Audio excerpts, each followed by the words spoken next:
To be joined now on Fútbol Américas by Lynn Williams. Lynn, great to have you here on the show. Welcome and congratulations on making the final. Thank you. We're super excited. So let's talk a little bit about what it took to get here, right? Because you guys you get into the playoffs almost through the back door. Yeah. And yet something seems to have happened in the last month or two of the season, and then in this postseason run where you guys seem to be hitting your stride. Yeah, definitely. Obviously, this season, the table has been so tight. So it's almost like we've been doing playoffs before even playoffs started. Yeah, I think that, when you have a team that didn't do as well last year, getting into the playoffs, the very last push, I think we were so excited that we might have fumbled a little bit. But luckily enough, we were able to get into playoffs with a +2 goal differential. And from there, I think we have calmed down and said, you know what, we're really good. We have some ballers on this team. We are in this position for a reason.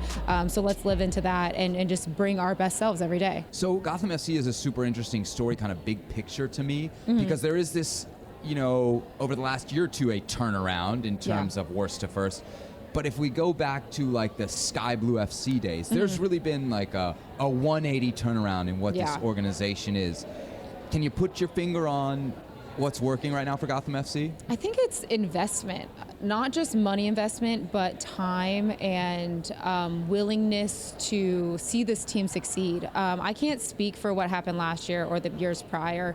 I think on paper, as a competitor, looking at this team, I've always been a little confused of why they haven't been doing as well. But I think at the very, very beginning of the season, you have Yael come in and she said, look, we know we needed to do better, but we're going to start this year and we are going to lay this foundation down. We didn't skip steps. We just said this is where we're at and we're going to grow it from here. And then you bring on Juan Carlos and his staff, and then you start bringing in players to get around that same culture. And I think that's where it is just living in and buying into this idea of we got to be where we're at and grow from there. And I think that's why we're where we're at right now. So one of the huge storylines, coming into this final is Ali Krieger's farewell tour, Megan Rapinoe's farewell tour. From the Ali side of things, how big a part of this run has sending her off right been for you guys? Oh, huge. Really? It's not just what we're seeing in the...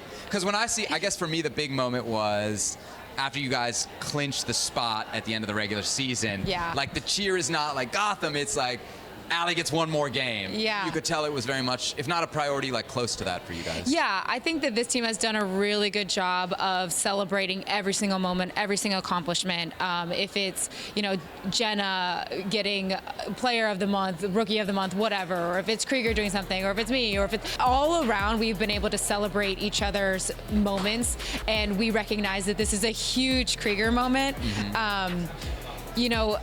But I think at the same time, we recognize that the job's not done yet. We obviously are we're doing this as a collective, but we want to be able to send her off with a trophy. I think when you look hopefully forward to the end of your career, you want people to rally behind you as well. So it's a little thing that we can do to make her feel okay, this is my last hurrah.